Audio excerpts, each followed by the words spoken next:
I tell you that I always feel like people need four things in life. They need food, they need water, they need shelter, and they need attention. And if you're going to be the one that gives them attention, they'll love you forever. And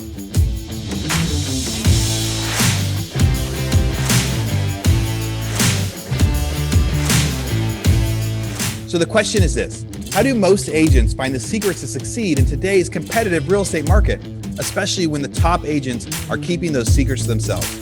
That's the question, and this podcast will give you the answer. Hi, I'm Aaron Amuchastegui, and welcome to Real Estate Rockstars. Real Estate Rockstars. This is Aaron Amuchastegui. Today, I get to interview Brad Abernathy. So Brad is an agent from Gainesville, Georgia. We're going to get to hear about, what his real estate career has been like, a really cool project that they started out there called The Faces Of. And I think that's going to be really fun to get into. He's already talked to some people on my team about it, and we're excited to be able to help share that. He's also one of the broker agents, broker of the month for the state of Georgia that was sponsored through the broker agent advisor program. So we'll probably hear a little bit more about that as well. And Brad, thanks for coming on the show.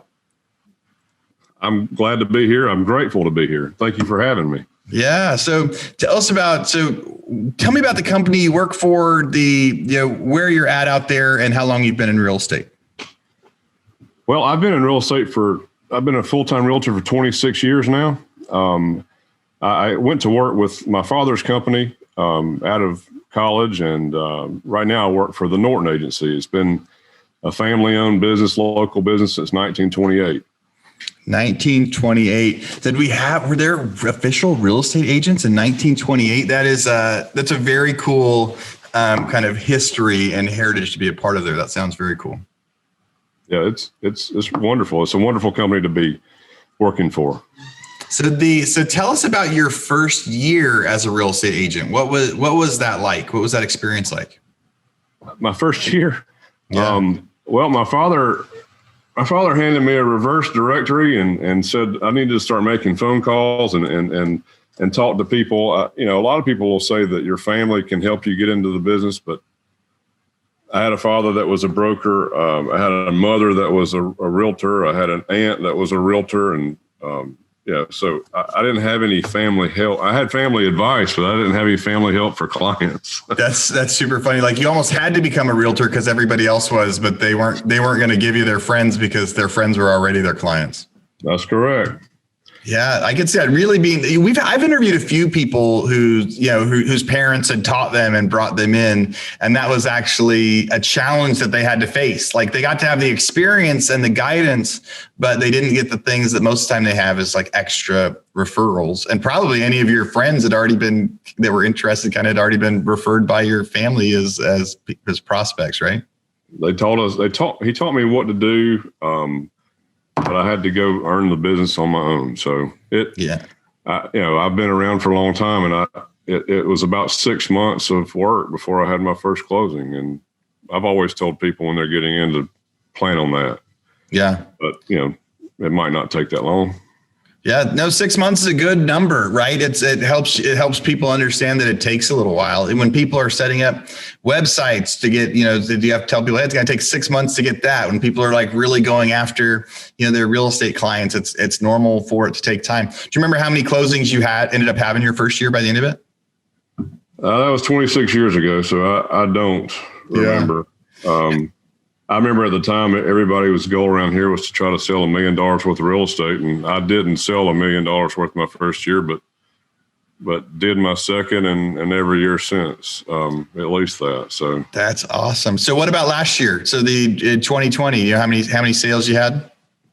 I'll tell you, where my business is right now is, during the recession, I decided that I would start a group. And the group was just I wanted a partner. Mm-hmm. So we created the Abernathy Cochran Real Estate Group. Her name was Regina Cochran. We decided to be 50-50 partners and do the opposite of what everybody was doing during the recession. And we would spend money, we would advertise, we would use that time to try to increase our market share. So my group is a small group. Last year we closed 141 transactions for $52 million in volume. Yeah. That's a lot of volume when you get to talk about, focusing during the recession and then getting the payout. What was something you learned during 2020? During all what was it like in Georgia? Did the world shut down? Did real estate stay open? How did your team do? So I think in March, my local Norton agency decided that they should close, and there's insurance here, there's realtors here. They sent a lot of the insurance people home to try to do things on computers, and I actually live half a mile from the office, so I work better at the office, and so I came on up every single day and still worked through it. And I think for about 3 or 4 weeks, nobody knew what was going to happen. We were showing houses in masks and gloves, and basically wanting to take a shower afterwards. Yeah, everybody was scared to death. But the funny thing was that real estate didn't stop here. It was a pause for about 3 or 4 weeks. And last year was the best year in this county in Northeast Georgia as far as number of home sales and average sales price that we've ever seen in the history of this county. It was my best year in real estate last year for our group. People, we started asking some of the people around here, some of the other agents that work for this company, are you helping people buy from other states? And if so, what states? And the last couple of years, we put that together, and it was pretty incredible that the agents here have helped people help people buy real estate here locally from 35 different states and 6 different countries. Wow. Last year was, I would think, at least a third of the clients that we helped were moving here from out of state. It was incredible. Wow. People moving to Georgia during 2020, and you guys were set up in a way to, if a third of your customers were buyers from out of state or even out of the country, that's a really, that's a new perspective. So what's the average sales price there?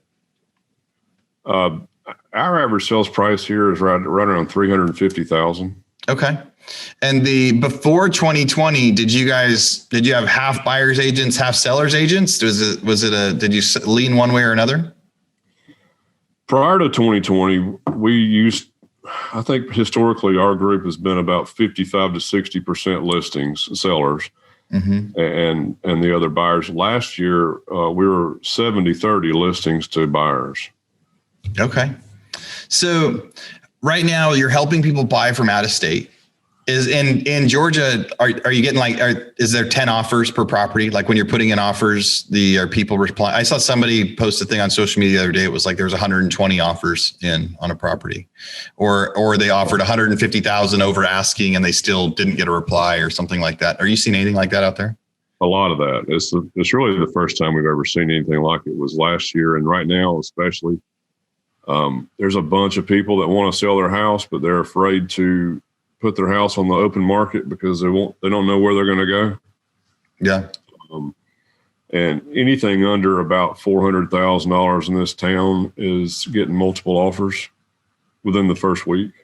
It's an important thing to remember is there's a lot of people that are saying, hey, we do want to sell right now, because they're getting top dollar and they're ready, or they're having the life-changing things like kids move out, but they also don't want to sell because they're like, well, they're not going to be able to find the house they want.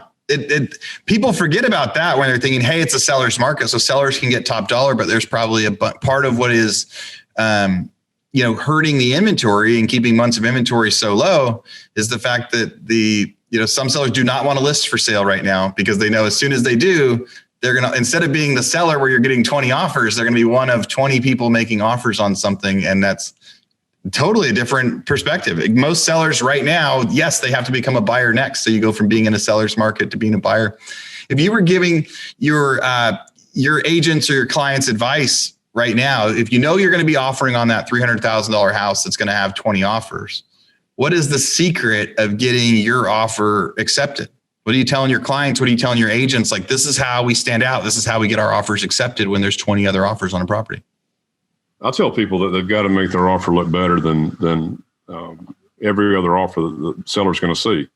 And the best way to do that is, in Georgia, we use earnest money. A lot of other states do the same thing. And earnest money is it's consideration for the contract, and it is generally refundable if you write the contract the right way. It's refundable if you find something wrong with the house during an inspection, or one of your contingencies don't work out. So we have a slew of people around here that'll make an offer on a $300,000 house or a $500,000 house with $1,000 earnest money or $2,000 earnest money, and they're going to plan on putting down 5% or 10% on their loan, and so they have that cash down payment just sitting there waiting on them. So that I tell them that they ought to use it.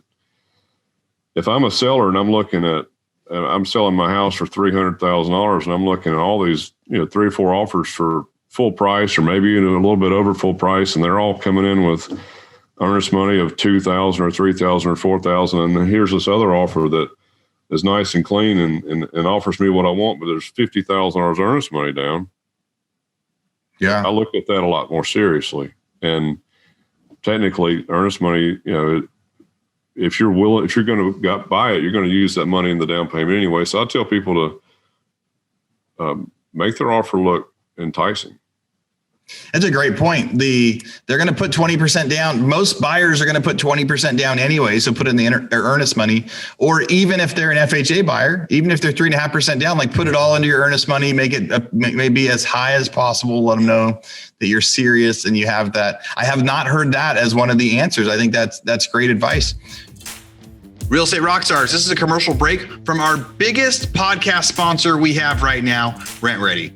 It can be fun getting a new real estate deal, but it can be tough managing your properties after the fact, especially if you're long distance investing or trying to manage multiple properties by yourself. That's why we're here to tell you about Rent Ready.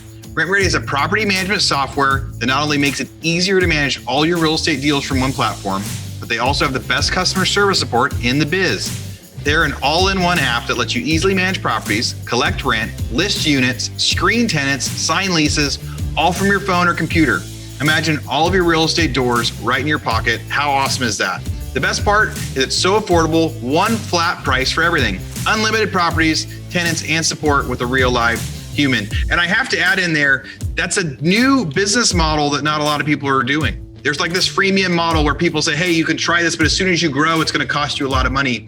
Or they kind of punish you when you get too many emails on your list or too many comments. They aren't going to punish you when you grow. They're not going to charge you more when you get 10, 20, 30 rentals. They're going to charge you the same when you have 2 or 3 as they will when you have 50 or 60. So you have a nice fixed cost, all software, all in one place. Check it out, Rent Ready, RENTREDI.com. And if that's not enough, Rent Ready is giving our listeners a special code you can use to get a whole year of Rent Ready for just $54. Use code ROCKSTAR50, that's Rockstar50, and sign up for Rent Ready's annual plan at rentready.com. Again, RENTREDI.com with code Rockstar50 to get Rent Ready for only $54. When you think back to 2020, is there something that you really learned during 2020 about real estate, or really about anything? Like, what was your biggest lesson out of 2020?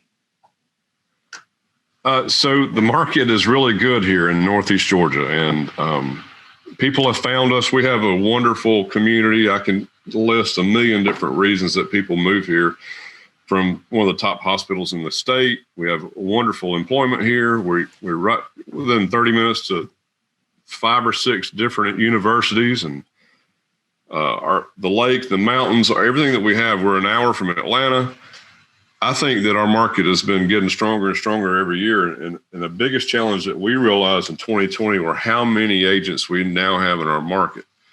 We actually had 2,370 agents close property, different agents close property in this county last year. And 5 years ago, that number was 1,100. So competition among agents is getting fierce.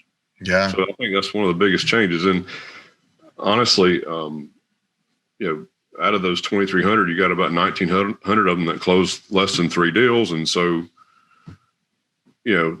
it's tougher to be visible in this market. So. Yeah. How do you stand out when there's 2,300 agents? Even if 1,900 of them are only doing 2 or 3, they're still fighting for the attention, and they're getting the attention, because that means 1,900 agents did 6,000 deals then. So there was 6,000 deals that they were fighting over, right? That you didn't get. So regardless if you still got more, there is fierce competition out there, especially when there's so little inventory. The competition matters a lot more. When we had 3 or 4 months of inventory on the market, it was easier to. There just wasn't 20 offers on deals. So that is changing everything. What do you think Georgia's going to look like in 2021? Any predictions for the market or things that you guys are going to focus on for 2021? So back in the recession, we focused on something that people didn't really want to put their houses on the market during the recession because everybody around them would think something was wrong. Mm-hmm. If you had to resell back then, they would think, oh no, they're losing their job, or we had a lot of private sales back then. People would say, I'll sell and I'd like to buy this. And we put them on a list. And so we would go find them property or find them something and sell without even putting a sign in the yard. And we're back to that right now. I think that's what our group is going to focus on a lot this year is that, the 2 or 3 dozen people that we know that would sell right now, but there's nothing out there for them to buy. So we're just matching up deals. And I think that the knowledge and experience that my group brings to our market helps with that a lot because I've been here 26 years. My partner's been working in this industry for 44 years, and we have 3 other agents that work with us, and they've done. They're all been long-term agents, so we have the knowledge to be able to do that, and it helps them. It helps the seller. They don't have to deal with a lot of showings. And, so if they're afraid to put a sign in the front yard and have 50 showings and 10 offers, and, the way we do it sometimes is a little bit better for them. What an interesting solution, right? So the sellers, they tell you, yes, we want to sell, but we're afraid we won't get a house. So we just want to wait. And then you get to ask them, what kind of house do you want? What are you looking for? And then you get somebody else that makes a call and says, well, I want to sell, but I want to wait till I can find something. And you go, okay, cool. So then you can start matching those people up and just, like a game of musical chairs almost. But if you can get enough people to work together, I can see the challenge in that makes it harder, but also the benefit for everybody involved, where there are some people right now. There are a lot of people that are reaching out to like the Make Me an Offer websites and stuff right now because they're just like, you know what, I know I'll get a great offer, but if I could just get it from one and not deal with all of the craziness, it's unique. It's a benefit to get 20 offers, but it also makes it hard as a seller. Like because you're like, am I picking right? Am I doing the right thing? What was one thing that you have learned in real estate, because you've been an agent for a long time? What is something you wish you would have known in your first year or two? Somebody would have said, hey, if you learn to do this and this, you will be more successful in real estate. Or if what's something you wish you would have known back then? I wish I'd started the project, The Faces of, a long time ago. I wish I'd realized that, my influence would rise if I give value to other people and not necessarily try to sell them anything. There's a lot of people out there who'll try to tell you to give your business card to everybody you see. And, I did a lot of that when I was trying to, find clients and stuff like that. But, I wish I had been introduced to the book, The Go-Giver, was something that really inspired me several years ago. And I wish I'd knew that a long time ago. Yeah. Provide value instead of, you should have been providing value for people sooner, and that would have made you stand out. Well, so before we get into the Faces Up project, I want to talk a second about Broker Agent Advisor. So you were brought over to us, through a sponsorship with them. And the idea that you are the broker agent of the month for the state of Georgia. And they do this awesome thing where I think they do a pre-interview with you. They get you on their cover. It talks, they do their own kind of cover story with you and the things that make you unique. What is being a part of Broker Agent Advisor, or what's getting picked for their broker agent of the month? How is that going to help you in your business? Well, I think they just sent me the cover a couple of days ago, and it's beautiful. It's fantastic. I think that it's it's a definite value to me when I'm going to meet with clients. As part of my listing package, it's going to be great. We didn't jump on it over the weekend on social media to publish it out. We thought we'd wait on this interview and see if we might combine the two. We're going to be using it on social media. It's going to help us be a little bit more visible, and I think it's fantastic. It gives me a leg up and accolades that I didn't necessarily give to myself, and so I think a lot of people. It's funny because when I grew up in this business, there were top 10 agents for this county, and these people you wanted to be them and figure out how to get their business but then it became everybody wanted a trophy for several years where I want to be number one on this part of town, or I want to be number one with condos, or I want to be number one with this and that and the other. I've always thought I specialize in residential real estate, no matter where it is, in my market. And I think that, the cover that they've done and everything that they're doing to help agents get attention is wonderful. Yeah. I think you mentioned a great point there. I think I've seen your cover. They sent it to me ahead of time. I do think it looks great. I think it's going to be a great marketing piece, like including it in your listing agreement. I think that is, or in your listing presentation. It's super fun, right? So it's like, here I am, a broker agent of the month. But one of the things you said there is when someone else interviews you, like if you're a humble person, you're not always going to be bragging about I do this, this, and this. And then you go and do interviews with people and they get to say like, oh, that's pretty awesome.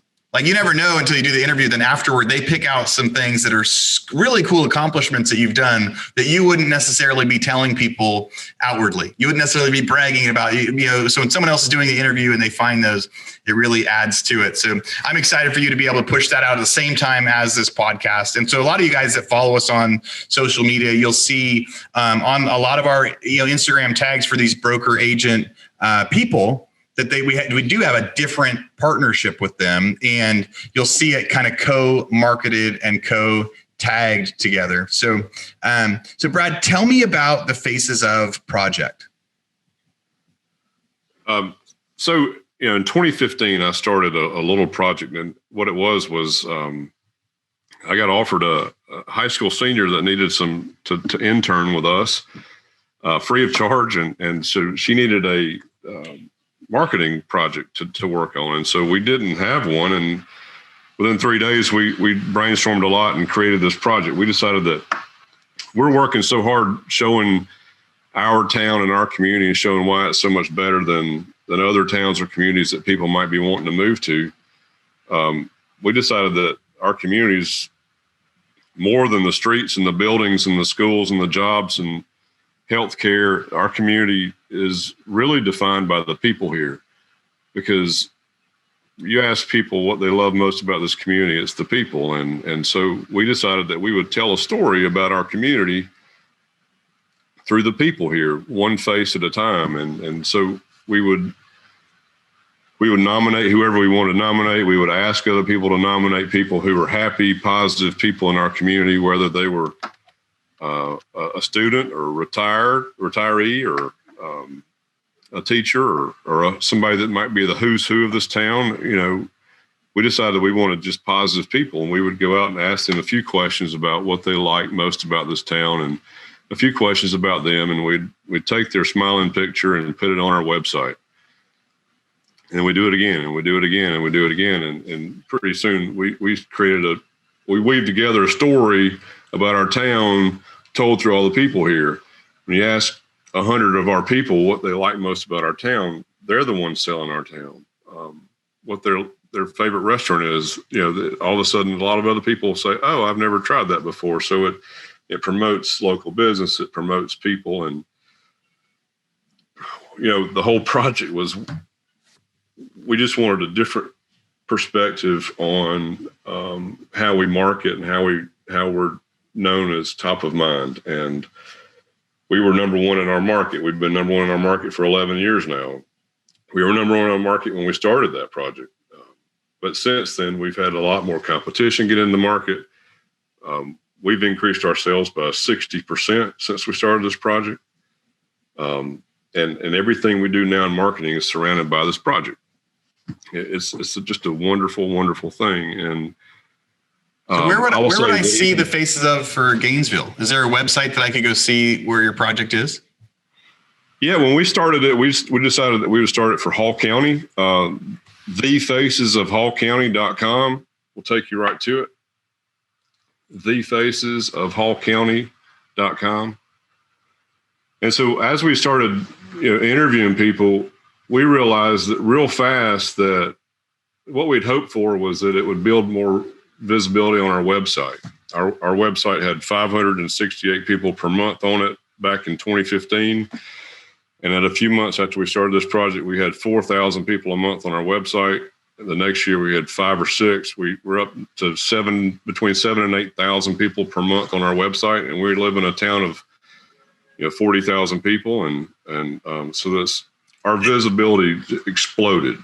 That's great. So you live in a town of 40,000 people, but 8,000 people are seeing the site now. For listeners out there, you go to that website and you get to see, it's a great looking website, The Faces of Hall County, Georgia. You've got, different pictures of people on there, and it looks, and now it looks like a blog page. You go through and it interviews different people. It says Faces of Hall County. There's the Deanna Hightower, Faces of Hall County All-Stars. Luke England's a guy with, playing baseball. You've got people that work in the city. You've got, young people, old people, the top 10 faces of Hall County. Looks like you've got, athletes and people in public service and business owners.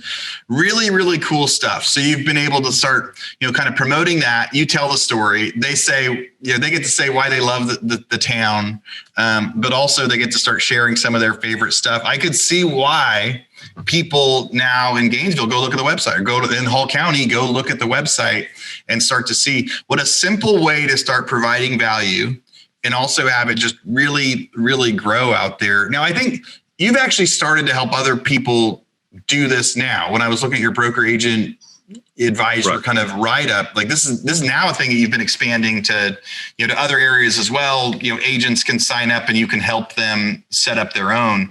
How quickly can somebody set that up? If they reach out, because you will get people that reach out to you after the show. We get, hundreds of thousands of listeners on every podcast. They're going to reach out and say, Brad, how do I set this up? What's that process like? Like how quickly could they actually have something like this?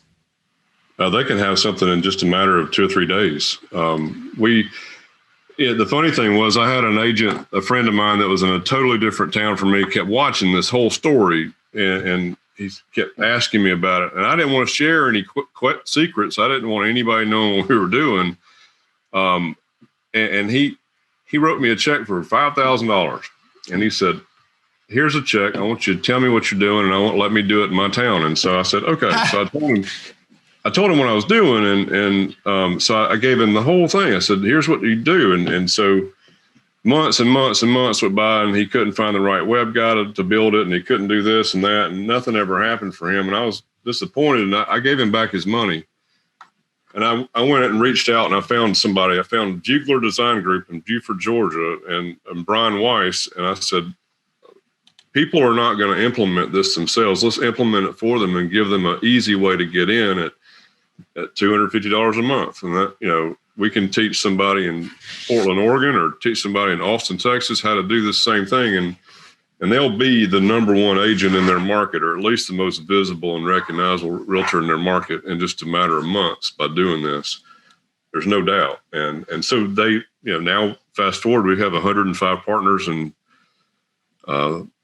27 different states and one other country right now that have found out about this, and they're doing this whole community project in their community. So yeah, it is very cool. I can see why I've had a lot of people come on and say, that's one of their secrets with Facebook and social media, right? That they're going to go around and interview people in town. They do something similar, but they do it on Facebook. And then I've had people do it on YouTube. They go make YouTube videos, and it's just their YouTube page. It looks like what's unique about yours is it's a website. It's its own thing. People don't need to be on Facebook or YouTube to see it. They get to come back and get more info, and then it easily ties in with the other stuff you're doing. I think we believe that the website is the asset. We don't know if Facebook's going to be around in 10 years, and we don't know if YouTube's going to be around in 10 years, or we don't know if the next thing is going to be around. So, but what we do know is that the website's going to be there. So we started putting them on the website, but we'll share the links out to Facebook and Twitter and Instagram and Pinterest and other places. We share the links out by text message. We share the links out by our email newsletter. So wherever they click on these links, they go back to the website where they're branded for me. And that's branding them for me. And the website is something that's the asset that'll always be there. If you keep scrolling down the Faces of Hall County website, you'll probably get almost 600 people in my town. Yeah. Some of which have died since we've interviewed them, and we changed the tag to say in memory of. But they're all there. You can't find, if you go on somebody's YouTube page or their Facebook page, you're not going to be able to find somebody that they interviewed 3 years ago on there. Yeah. This is great. You've got like wedding announcements. You've got graduated from high school, attended high school grad, planning to go attend this college in the fall. You've got business owners starting things. The really, really neat, and kind of that place. And like you said, there's been a lot of talk lately with social media, people saying you got to have a backup plan. Like, social media is amazing for the real estate industry, but then, you kind of never know. There's just weird stuff that happens on social too. So right. Being able to have the website that people can come back to, the email list, the newsletter, that is the one thing. If you've got somebody's phone number, their email, and you've got a website for people to come to, that continues to grow forever, and you get to keep control over it. Nobody can take that stuff away from you. And so I think, that's really unique. You're saying, hey, you're going to use the same social everybody else does to bring you back, but you're going to bring them back to your page that you control. And then right at the top, I get to go click and actually look at properties in that area. So I think that program is awesome. People will reach out to you for it. And I think I like the idea of you're saying like, hey, this is how it works. And people can go try to do it themselves, but you guys have a way that actually works. When people tried to do it themselves, it didn't work as well. And so you're saying, hey, let us help you use our systems and we'll fast track it.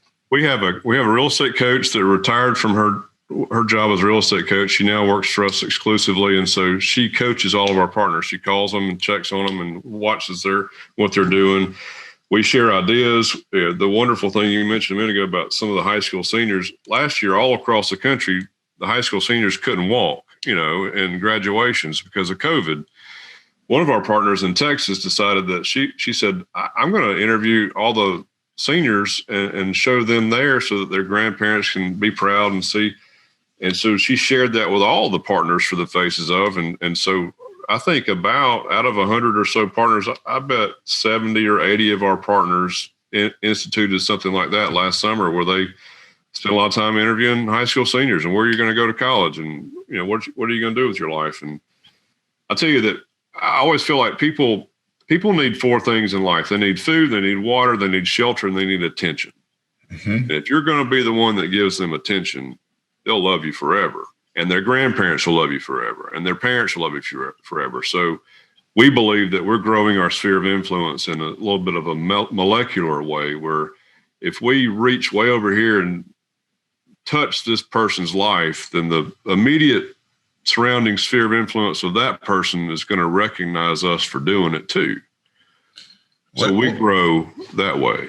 What a neat gift you've given. I mean, I've been scrolling for like minutes here, and it just keeps loading of more and more stories, more and more people. What a fun gift that you're giving. And that was one of the things you said that you wish you would have known early on in real estate, is that you wish you would have just tried to provide more value, because then you end up getting attention by providing value. You found a really cool way to do that. I've got a few kind of quick, kind of our last questions to kind of run through. So what do you think the number one way for new agents to succeed in 2021 will be? I think everybody's got to be visible, and I think you've got to figure out a way to be visible. And with what I know now, you've got to give your community value. That they've got to know you, like you, and trust you. And if you can get your sphere of influence to like you and trust you, then the next thing is you just got to know more people.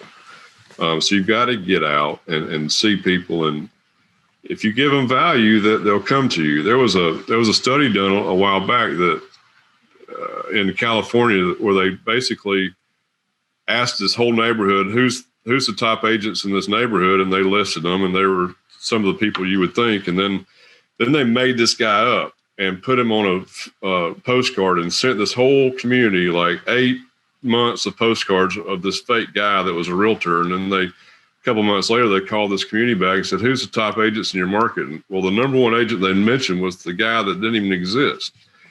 You've got to be in touch with people and never think that just because you sold somebody a house 2 years ago, they're going to come back to you, because if you're not visible to them and relevant to them, they'll forget about you and go to the next person that is, because you can bet in this world right now that people know about 10 to 15 different real estate agents. Yeah.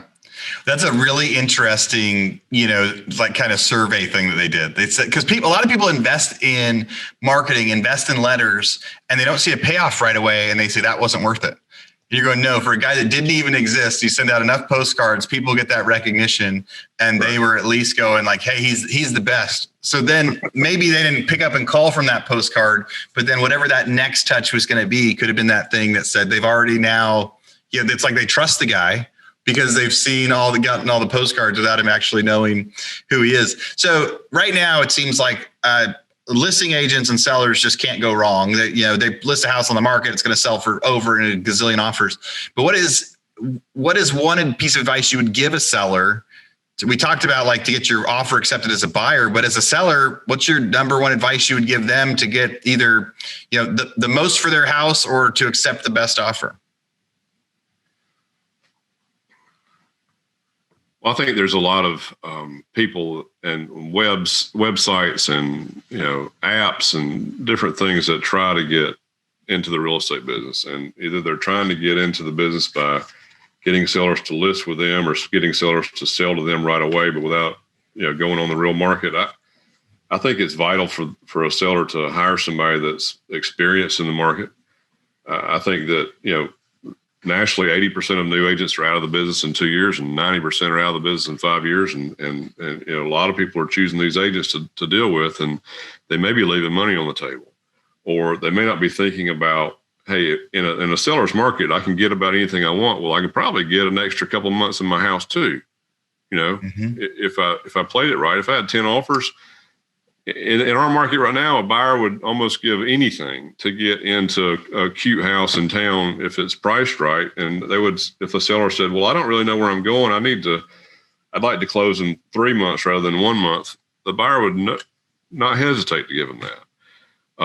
But I think that they need the agent to guide them that way. And a lot of times an agent that's brand new might not want to wait for a closing. So they need to have,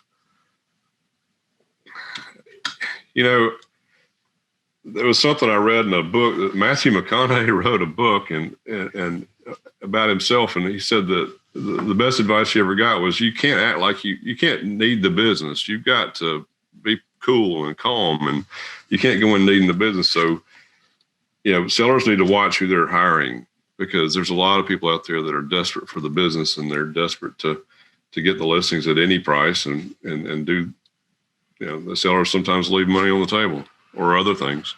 Yeah. I like it, Brad. All right. So if people want to reach out to, if they want to learn more about the Faces of, they want to learn more about real estate in Gainesville, what's the best way people can reach you? So we have a website information for the Faces of. It's thefacesof.com. It's easy. Thefacesof.com gives you all kinds of information there.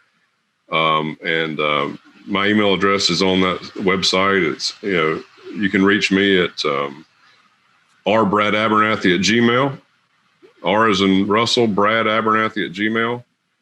Anytime, and I'll try to answer your questions. Hope that. Yeah. That's good enough, man. People will hit you on the website. They will reach out to you that way. Brad, any final thoughts you want to tell our listeners out there?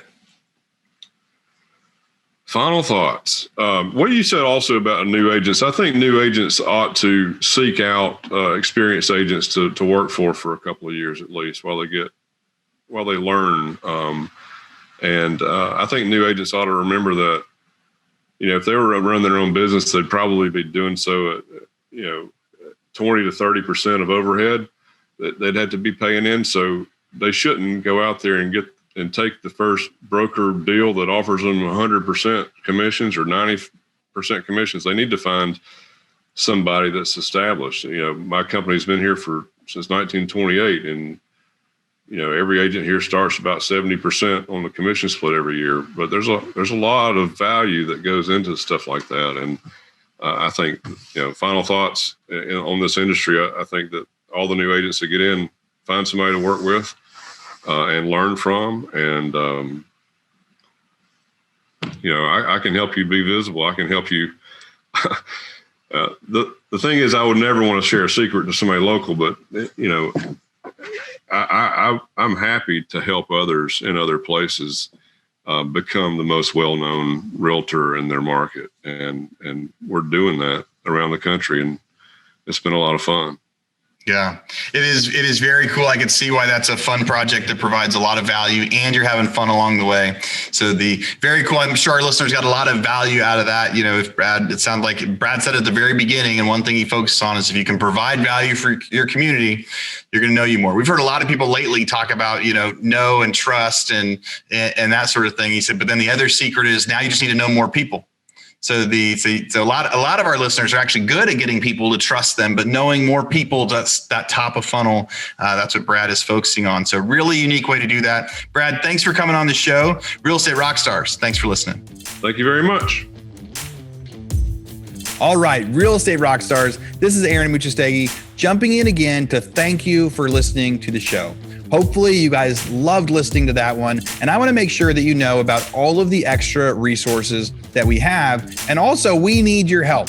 They say podcasts are free. You get to listen to podcasts for free. But what is the cost of that podcast? I would say if I could beg you to pay anything for that podcast, I would say the cost of the podcast is going and giving a review. So whether you download it on Google or Apple or YouTube or anywhere else, please go give us a review. Say what you liked, what you didn't like. It helps us get better guests. The more reviews, the higher we get in the rankings. Right now, we are the biggest podcast out there for real estate agents, and we want to keep that spot because we know there's lots of podcasts out there. So go give us a review. Also, be sure to go to hibandigital.com. If you liked any of the resources that those real estate agents talked about, we've got a huge video vault of those resources for free. Every penny that comes on the podcast that we interview, they give us something that helps them get their deals or helps them work with their clients. And we put that in the toolbox in our vault for you. So go to hibandigital.com and you can get it. If you're looking for real estate education, go to rebusuniversity.com. We have all sorts of courses in there to help agents succeed in real estate, how to get the listing, how to negotiate deals, how to become an investor, all sorts of different stuff, rebusuniversity.com. And if you want to chat with me, go find me on Instagram. And if you come find me on Instagram, you can send me messages. Tell me what you want to hear. Tell me what you liked, what you didn't like. We try to put a bunch of content out there too. You can find me in two different places. It's at rerockstars.com for our Real Estate Rockstars page, or at aaronmuchastegui.com for my personal Instagram page, where I can chat with you about all sorts of different things. Thanks for listening. We'll see you again soon.